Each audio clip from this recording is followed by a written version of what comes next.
Haiti is the starting point of our Caribbean journey. Since the time of Columbus, it has been most people's idea of paradise set amid a distant ocean. However, beyond the dream is the fact that its original inhabitants were wiped out and replaced with African slaves.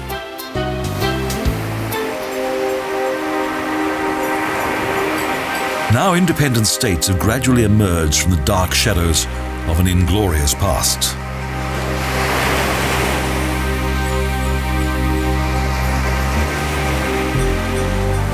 They inhabit a tropical world, an exotic Caribbean island that consists of Haiti and the Dominican Republic.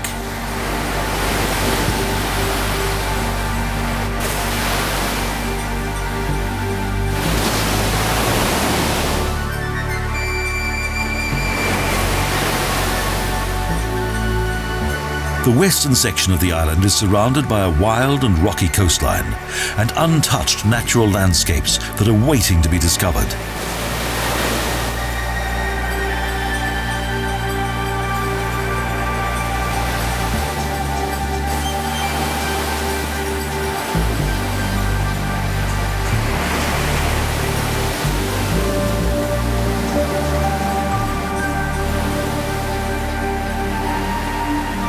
Here there's an abundant variety of magnificent fauna and flora that amazes those who come here.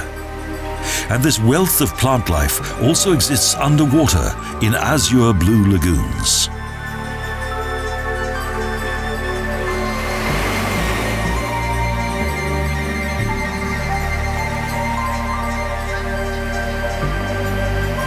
The Arawak Indians named the island Haiti, Land of Mountains. And later Columbus changed the name to Hispaniola. But it has always been the gateway to Caribbean paradise.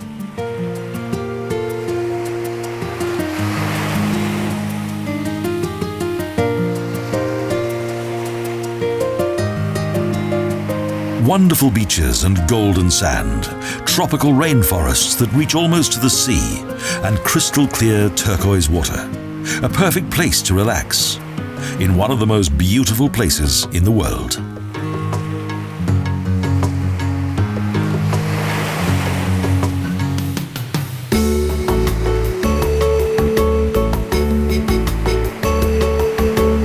All the descriptions of this island paradise set amid the Caribbean are true, especially the incredible wealth of color that makes it easy to cast aside normal routine.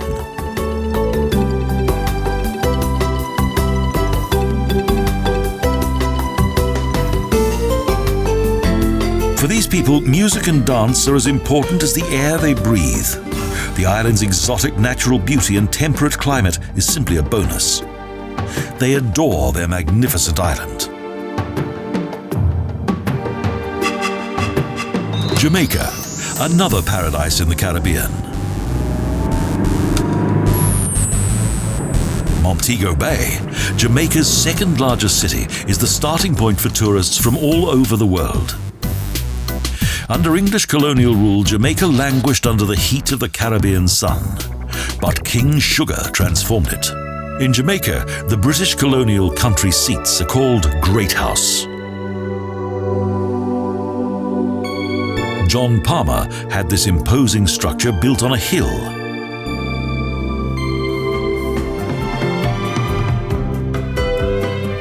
Here there's a special feature, Martha Brae River Rafting. The leisurely jungle adventure on the calm river can begin.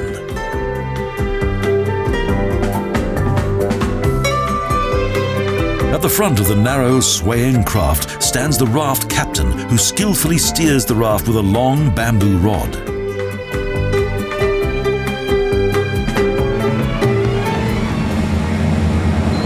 Here on the north coast, Christopher Columbus landed in 1502 during his fourth journey to the New World. In swimming attire, more than 1 million visitors a year attempt to climb through the spraying torrents of the water of the Dunn's River Falls, whilst linking hands in a human chain led by an experienced guide. Into Ocos Rios Bay flow not 8, as its Spanish name leads us to believe, but 3 rivers.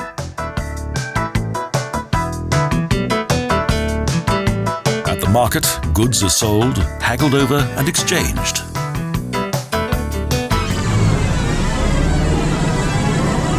Through metre-high ferns, the winding road ascends a hill outside the town. The Cuyaba River Garden is located here, an oasis of relaxation and tranquility. This well-tended botanical garden is open to the public. In the language of the Arawak Indians, Cuyaba means paradise. Harmony Hall is the name of an immaculate manor house located within a turn-of-the-century plantation. And James Bond Beach was once the winter retreat of English author Ian Fleming. Our next stop, a visit to the Sun Valley Plantation.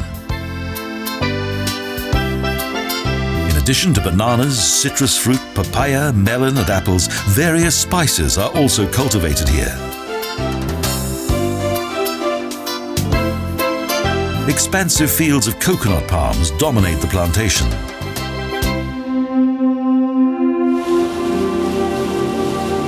Toward Port Antonio, we visit the overgrown but romantically situated Somerset Falls. Several natural pools tempt visitors to a refreshing bathe.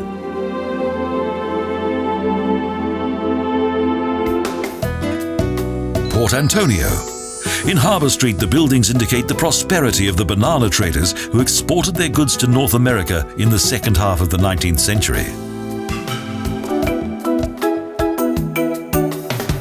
Next, a visit to the former residence of Hollywood legend Errol Flynn.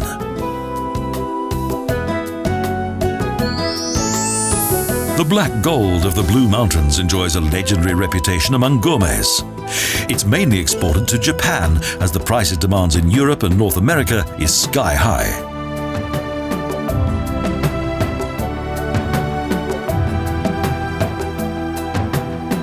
Coffee has been cultivated on this Caribbean island for 280 years. And rum is also produced here, the sugar water of the Caribbean.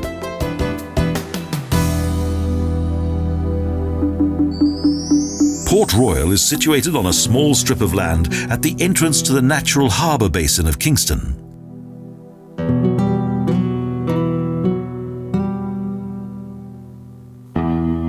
Due to its strategic location, the mighty Fort Charles was built here. It's one of the most beautiful and best-kept fortifications on the island.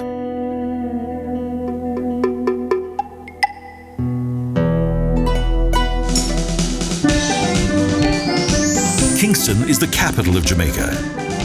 It is the island's political, economic and cultural centre.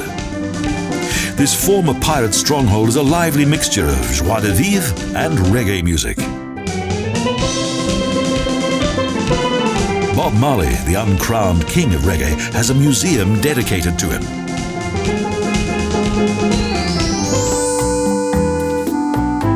In 1534, after the Spaniards had given up their first colonial capital of Sevilla la Nueva, they founded Spanish Town.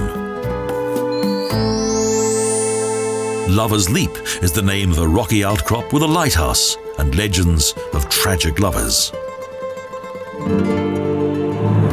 Further to the west, the route travels a hilly coastal road to Treasure Beach, a peaceful place to relax.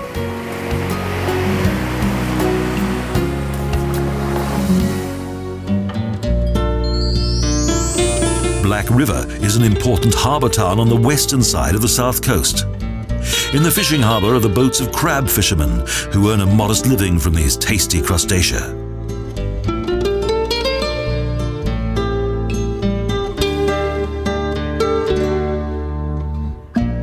At the turn of the century, this town was a busy trading centre for blue wood, from which a dye is extracted to colour pelts and leather.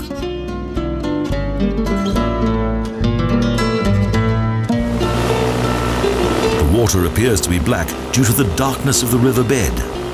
Heron and other birds hide in the green of the riverside plants.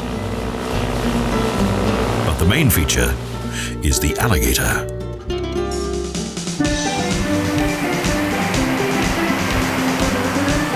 Negril. This small resort on Jamaica's western tip has become one of the Caribbean's most popular holiday destinations. Fishermen still set out to sea in their tiny boats. Jamaica is one of the world's last paradises.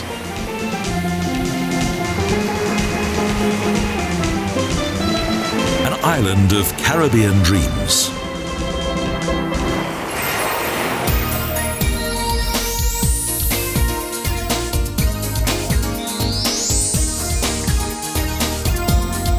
Nassau is the capital of New Providence Island, one of more than 700 islands in the Bahamas archipelago.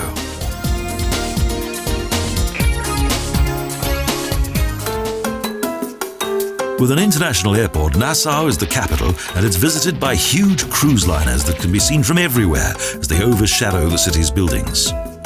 On each side of the tranquil streets, the city's pastel-colored houses look like something from a confectioner's shop. And Bahamian banks are well known in both Europe and America.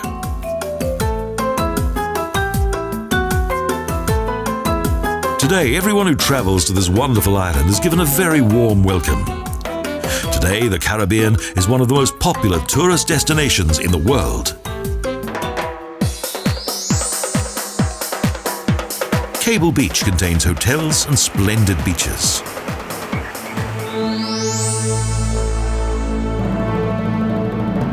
And Fort Charlotte continues to dominate the city.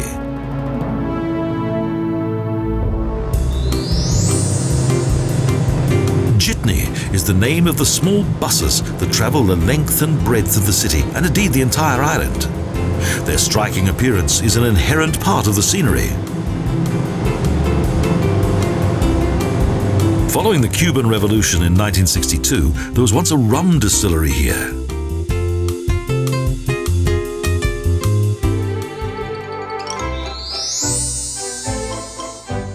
On the western edge of Nassau are the Ardastra Gardens that are open to the public, a botanical garden with an adjoining animal park.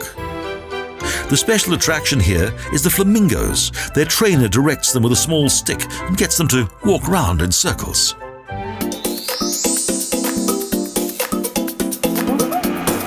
Paradise Island is the most modern and spectacular resort in the Bahamas, and Atlantis, the largest and most exciting oasis in the world.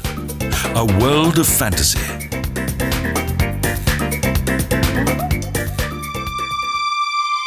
Visitors walk in glass tunnels beneath huge fish tanks and visit amazing caves, while above it's feeding time for the sharks.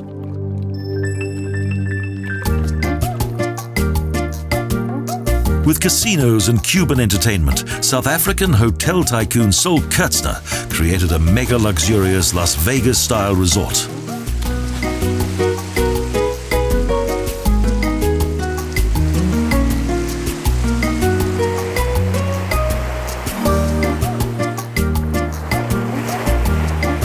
In a huge pool outside the hotel's facade, around 30 dolphins are joined by various hotel guests.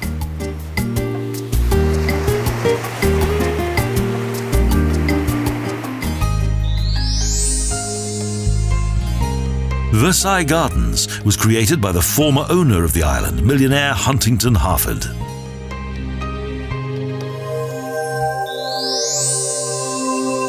The medieval cloister that was designed to impress his near-constant supply of wives and girlfriends.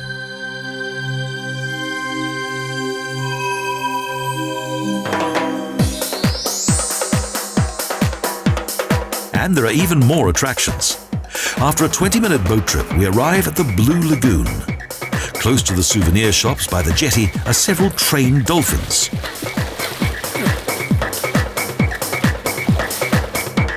These clever creatures are keen to demonstrate their newly learned tricks to the audience.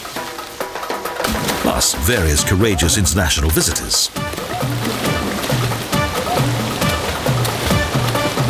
And our best friend, Flipper.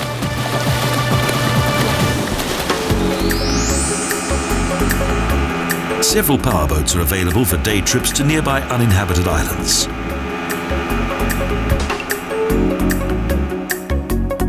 The first stop is Allen's Cay, a tiny, unspoiled island. But we're in for a surprise. there is a huge number of dragon iguanas. It's as though we've stepped back into primeval times.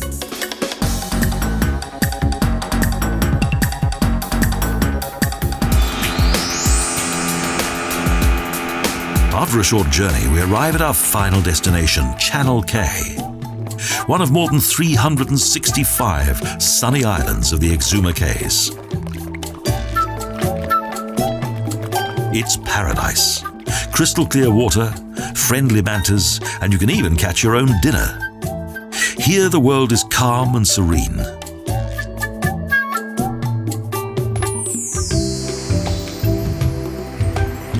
The following day, a sailboat takes us to a small island. A wonderful experience. The Bahamas. The very name conjures up remote sandy beaches and turquoise blue water, romantic sunsets and tropical nights. A place where fantastic dreams become wonderful reality.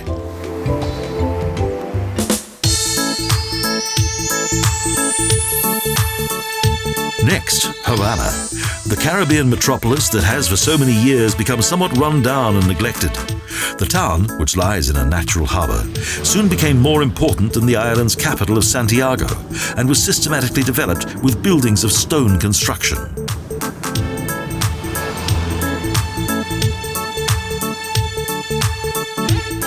Everywhere there is joie de vivre, and nowhere else are the cocktails mixed better.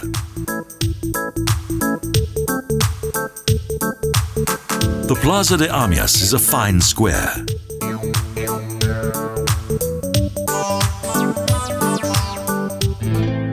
And splendid antique furniture is on display in the Segundo Cabo Palace.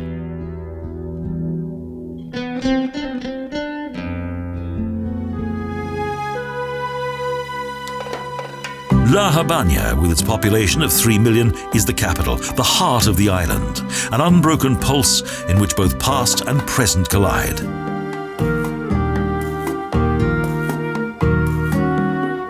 Everywhere there are small cafes and old city palaces around the Plaza Vieja, and the old-timers are also closely associated with Cuba. Close by lies the Plaza de la Revolucion, where Fidel Castro once gave his many speeches.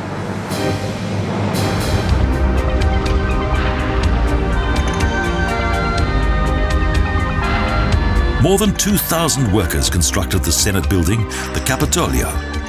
A 94-meter high dome crowns the building, and tongue-in-cheek Cuban style, in the exact center of the room, a 24-carat diamond marks the fictitious starting point of the motorway to Santiago.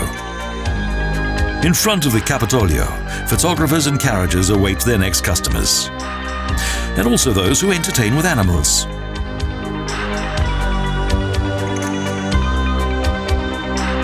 Everywhere there's a sense of nostalgia. And when the daiquiri is served, one almost expects Fidel Castro or Ernest Hemingway to be seated at the next table. Piña del Rio. The Red Star and portraits of Che Guevara adorn modern Piña, and in the old town, colourful buildings with beautiful pillared corridors demonstrate the former wealth of the country's independent tobacco growers. And then the evening, and true life begins, with music, dance rhythms, and fiery Latin temperament. A visit to a tobacco factory is a must. Cuba cigars are world famous, and it's impossible to ignore the fascination of seeing the rolled tobacco leaves.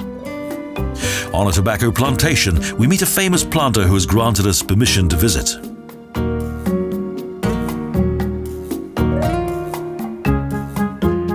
The extensive, endless tobacco fields are brown gold for the country's economy.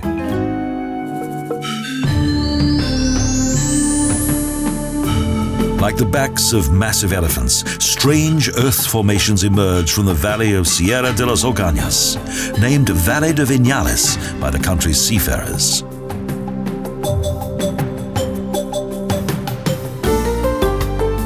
Strongly weathered limestone peaks that, supported by pillars, once covered a large complex of caves. In 1920, a huge Indian cave was discovered, the Cueva del Indio.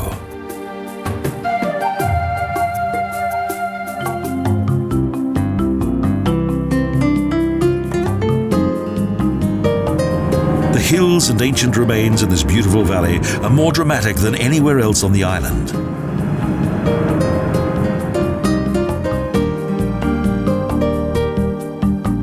The route leads further into the southeast of the country, deeper and deeper into the exotic world of this Caribbean island.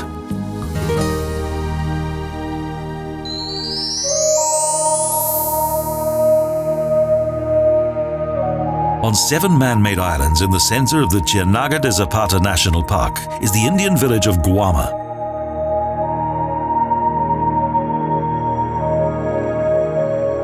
This untouched, swampy nature reserve with its dense mangrove forest vegetation is an ideal sanctuary for many rare water birds.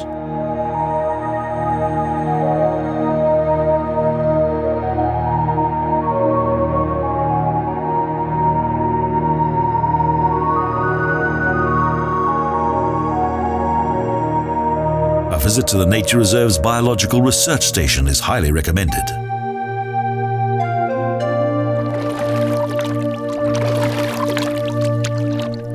A knowledgeable guide escorts us through the unspoiled nature reserve in search of the unusual. And suddenly, we come across an amazing biological discovery, a fossilized fish that for many years was thought to have been extinct.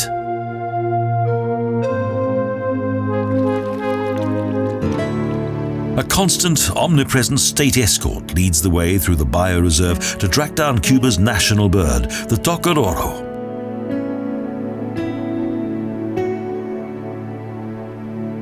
On the southern section of the peninsula stretch the Salinas, salty coastal landscapes that are home to the pink flamingo.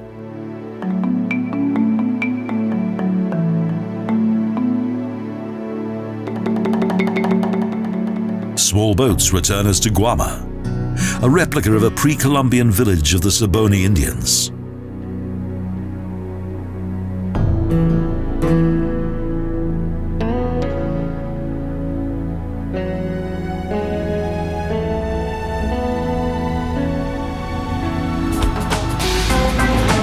And now the journey continues further southwards through endless fields of banana plants that are cultivated as part of the country's communist economy.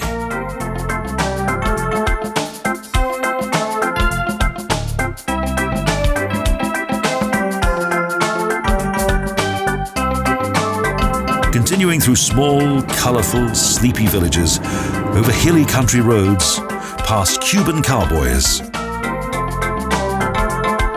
and hordes of workers who harvest sugarcane with outdated machinery and transport. Finally, we reach Trinidad, the unofficial center of Cuba.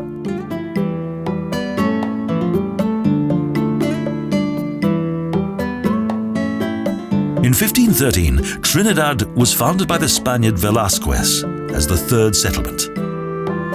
In the 18th century and prior to the Spanish conquest of Mexico, the city experienced wealth and recognition through the cultivation of sugarcane. The luxurious palaces and villas of the sugar barons still make their mark on the city and characterize the style of bygone days.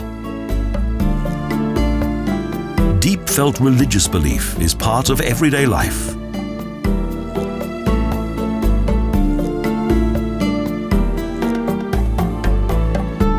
All historical roads wind round the main square, the Plaza Mayor.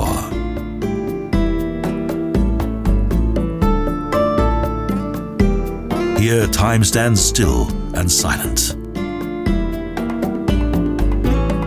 The bell tower of the Iglesia La Santísima is the symbol of Trinidad.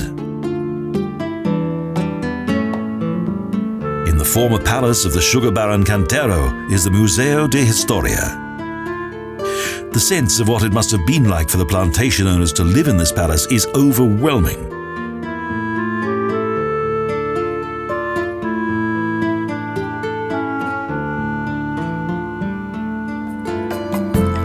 Cuba and the Caribbean are a melting pot of colonial culture, an overgrown and abundant Garden of Eden, a paradise at the end of the world.